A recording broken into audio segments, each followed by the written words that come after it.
Olá, meu nome é Samantha Chenage e hoje a gente vai bater um papo sobre por que nós não conseguimos parar de procrastinar. E o que a gente pode fazer com isso, certo? Bom, a procrastinação ela se refere a um atraso desnecessário e muitas vezes irracional de uma tarefa ou de uma tomada de decisão acompanhada de um desconforto psicológico e emoções negativas. Além disso, a procrastinação ela vai trazer culpa e muitas vezes insatisfação. Essa definição é da Basco. A procrastinação se trata, então, de um comportamento comum que prevalece trazendo prejuízos muitas vezes bastante significativos para o nosso desenvolvimento, seja em relação a coisas pessoais que desejamos fazer, ou até mesmo em relação a coisas profissionais, no trabalho, né, nas nossas relações, na nossa saúde. Então, ela vai acumulando prejuízos em função dessa não ação ou em função dessa não tomada de atitude que muitas vezes a gente acaba adquirindo como padrão. Existem muitas pesquisas, né? Existem muitas pesquisas, principalmente com estudantes, que mostram que 80% dos estudantes procrastinam tarefas. Porém, não são apenas os estudantes que procrastinam. Existem hoje muitos estudos em relação a esse tema, né? E se tem percebido um aumento no padrão procrastinador das pessoas como um todo, considerando aí em torno de 15 a 20% em relação aos indivíduos adultos. Então, essa pesquisa é de Nusser de 2001, ok? Então, o que acontece? O comportamento procrastinador, ele muitas vezes é considerado muito difícil de ser modificado, porque ele vai fornecer para a pessoa que procrastina, de certa forma, um conforto temporário. E aí a gente tem um mundo cheio de demandas, cheio de responsabilidades, cheio de coisas para fazer. Quando a gente sente esse conforto, o nosso sistema vai registrando lá na nossa base de dados que este padrão é um padrão que nos traz motivação no sentido de prazer. Né? Então, a gente vai registrar dentro das nossas cadeias lá de mecanismos de prazer imediato que procrastinar é algo que nos traz prazer, alívio, conforto. Então, segundo Basco, que é uma pesquisadora dessa área, uma pesquisa bastante recente, até de 2010, ela diz que existem diversas razões para que este comportamento se perpetue na nossa vida. Né? A preocupação excessiva das pessoas com a própria capacidade de fazer as coisas corretamente, um alto grau de exigência de fazer as coisas bem feitas, perfeitas.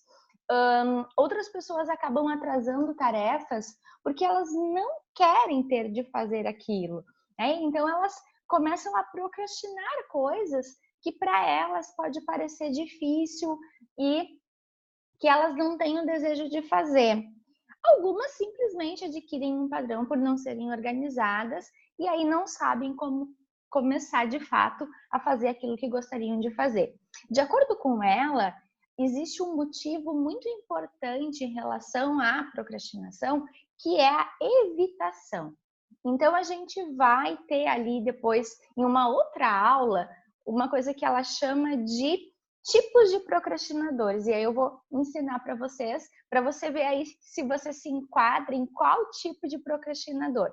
Mas a questão é que a gente vai relacionar a procrastinação muito a nossos medos que não são racionais, são medos emocionais que nós vamos adquirindo a partir das crenças, das vivências, de tudo que vai acontecendo ao longo da nossa vida, que pode estar relacionado também àquilo que a gente entende como fracasso, a nossa autocrítica e também, claro, em relação às nossas inseguranças. Mas a procrastinação, ela está também muito relacionada, né? Então, a crenças e medos que eles vão sendo construídos desde a gestação. Então, a gente hoje, através dos estudos da neurociência, sabe que desde a gestação a gente já está construindo os nossos padrões mentais, que a gente já vai adquirir mais ou menos insegurança ali já nos primeiros dias de vida, a partir do manejo, da forma como a nossa família nos cuida e nos passa essa informação de segurança. Então, existem muitos fatores, muitas variáveis que estão relacionadas a como cada um de nós vai reagir a esses padrões. Mas o que a gente pode ter em comum, assim, é que os principais problemas, né, os principais medos, as principais crenças que vão nos levar a procrastinar são o medo, o perfeccionismo, a dificuldade de começar algo, de pensar que aquilo vai ser difícil, de pensar que existe um caminho a ser percorrido e o nosso cérebro às vezes vai entender esse caminho como sendo algo doloroso e também, claro, a falta de motivação, a falta de um objetivo específico pelo qual a gente vai fazer ou quer fazer aquilo que a gente precisa fazer, certo? Então, uma das maneiras que a gente tem de começar a vencer o hábito da procrastinação e transformar isso num padrão muito mais produtivo, e é possível que a gente faça isso, é estabelecendo, por exemplo, pequenas metas, né? Então, isso você vai ver que na maioria dos artigos, dos vídeos que vão falar sobre procrastinação, eles vão trazer para a gente essa fala. Porque quando a gente divide as grandes metas em pequenos objetivos e olha individualmente para esses objetivos, o nosso cérebro ele vai, de certa forma, compreender que ele é capaz de dar conta de realizar aquela tarefa. Porque sempre que o cérebro olha para uma tarefa e acha ela grande demais, ele quer fugir, né? Ele quer se livrar daquilo que ele entende como algo pesaroso. Então, a primeira coisa que você pode fazer quando você quer realmente pensar em algo é dividir essa tarefa em objetivos pequenos. Por exemplo, se eu vou estudar para um concurso e eu pego uma apostila lá que tenha 10 matérias, imagina, só de falar a palavra 10 matérias, a gente já vai gerar um peso. Agora, se eu pego uma matéria e eu crio, por exemplo, um plano de estudo para essa matéria, separando, por exemplo, o meu estudo a partir de conceitos. Então, hoje eu vou aprender um conceito. Como será que eu reajo, né? Pensa aí, você consegue dar conta de aprender um conceito? Provavelmente o seu cérebro vai dizer que sim, o conceito é possível. Então, a gente vai fazendo esse processo por etapas. Uma outra coisa que é fundamental, que a gente precisa descobrir em relação ao padrão procrastinador, é qual é a razão de você procrastinar. Às vezes pode ser simplesmente porque eu achei a tarefa grande demais. No entanto, às vezes pode ter alguma relação com sentimento de insegurança, de incapacidade, com alguma crença limitante, né? Eu vou dar um exemplo para vocês de uma cliente com quem eu já trabalhei, que ela passou a vida inteira fazendo dietas. Então ela engordava, emagrecia e fazia todo aquele processo, mas era muito difícil para ela manter de fato o peso, né? Estruturar uma vida saudável, manter uma boa alimentação, se manter fazendo atividade física. Então ela procrastinava muito essas ações porque ela já tinha uma crença estabelecida num nível de identidade. Então, para ela se entendia, e quando a gente conversava com ela, ela dizia: "Ah, eu sou gorda". Então, o cérebro dela entende: bom, se isso é a identidade dela, a gente não pode separar ela da identidade, é assim que a gente tem que ficar. Então, a gente vai criar um padrão de sabotador para que a gente se mantenha fiel àquilo que a gente acredita. Então é muito importante que, principalmente naquelas coisas assim que você vê que tem mais dificuldade, você entender o que está me levando a de fato não fazer aquilo que eu gostaria de fazer. Às vezes a gente vai descobrir que a gente não quer aquilo de fato. Que, sei lá, eu vi alguém e achei interessante, achei bacana, mas que talvez isso não se encaixe na minha identidade, o que é uma coisa muito comum e nem sempre a gente se dá conta. Então é muito importante para você poder parar de procrastinar, você compreender quais são as razões que de fato te levam a ter esse comportamento. Né? Isso pode ser simplesmente um padrão e você fazer isso com várias coisas na sua vida, por exemplo, em todas as áreas, né? Então, mesmo coisas que talvez me trouxessem prazer, me trouxessem conforto, eu acabo procrastinando. Então, aí a gente vai ter um entendimento de que existe um problema de hábito, um problema de padrão. Então, é importante você investigar. Às vezes, o medo de falhar, o excesso de perfeccionismo, né? Esses são os padrões mais comuns, mas nada impede de que você tenha um padrão que seja seu, algo que você construiu ao longo dos anos e talvez não tenha se dado conta.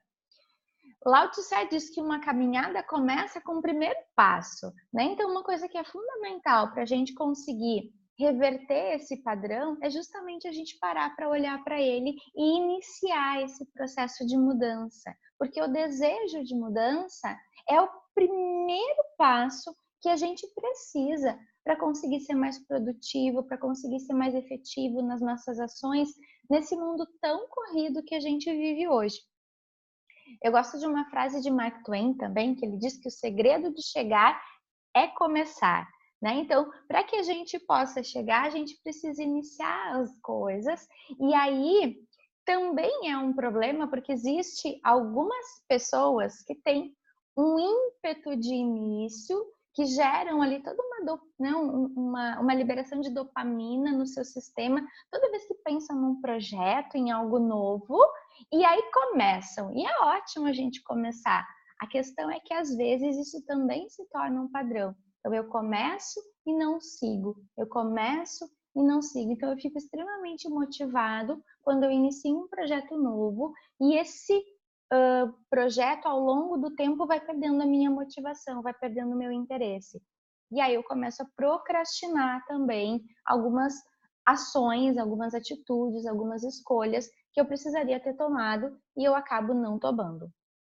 E aí, então, a gente vai falar um pouquinho do hábito, né? Porque o hábito, ele é fundamental para estruturar a nossa capacidade de ação sem peso, né? Quando você levanta de manhã, muito provavelmente você levanta e vai escovar os dentes, porque isso é uma coisa que a gente vai ouvir lá centenas e centenas de vezes na nossa infância. Então, isso vai ficar estruturado na nossa mente. A gente não fica pensando, puxa vida, que droga, eu tenho que ir lá escovar os dentes. É algo que simplesmente acontece.